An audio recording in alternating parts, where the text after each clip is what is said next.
What's up everyone, you're watching Epic Luko, and today I'm reviewing Furious 7. Furious 7 is directed by James Wan and stars Vin Diesel, Michelle Rodriguez, Paul Walker, Dwayne Johnson, and Jason Statham. In the film, Dominic Toretto and Brian O'Connor, played by Vin Diesel and Paul Walker, have finally settled down and are done with any more car chases. However, when Deckard Shaw, played by Jason Statham, appears to take revenge for his brother, the Toretto family must form again to put a stop to his terrorism. What follows is an adrenaline rush of testosterone-spewing action, car chases, and just awesomeness.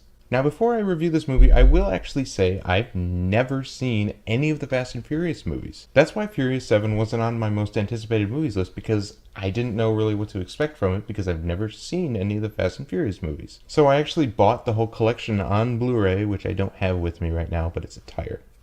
It's cool. And I marathoned the whole series, and I gotta say, there's low points and there are very high points. I thought 1 and Fast and Furious were okay.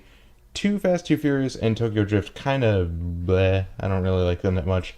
However, Fast 5 and Fast and Furious 6 are fantastic action movies, and it got me very hyped up to see Furious 7, which I can say is great. The action, for the most part, is done very well. There are some parts where there are some shaky cam, not too much of it, which is fine, but the rest of it, the car chases and all that, is done so well, with so much finesse, so much passion, and James Wan, I gotta hand it to you, you did a fantastic job, man. Another great thing about this movie is the characters. Watching them interact and watching them work off of each other is very fun to see, and it creates some great chemistry. I really liked watching these characters, especially the chemistry between Dominic and Brian. And now we have to come to that, unfortunately. This film had to deal with the death of Paul Walker, which is very, very unfortunate.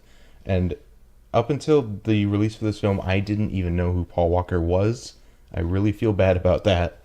But after watching the whole series, I can see what an impact he's made on these films and how he's loved by everybody.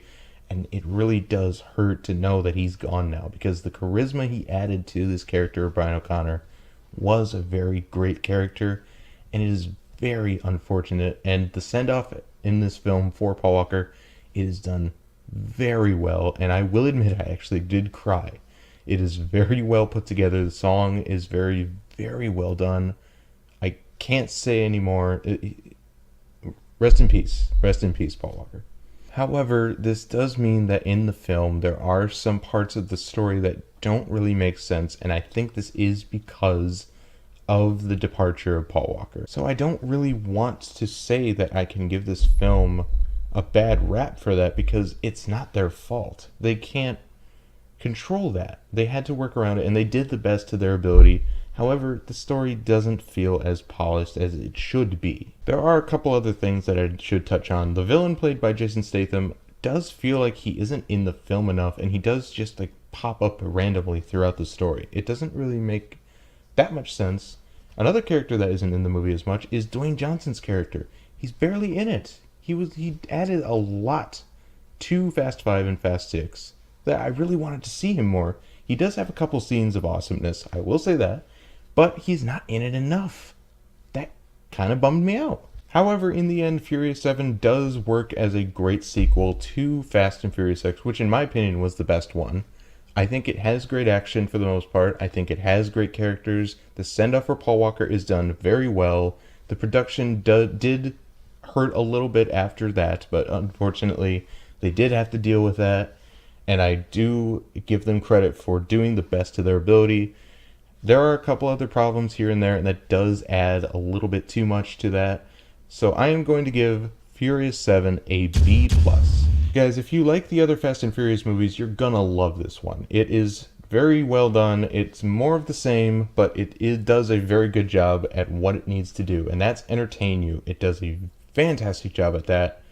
You're gonna like this one, trust me. So that was my review of Furious 7. What did you guys think of this review? What did you guys think of Furious 7? Comment below, talk about it amongst yourselves, and that's about it. Thank you guys for watching. Click the subscribe button to see more videos that I've done, and I'll see you next time.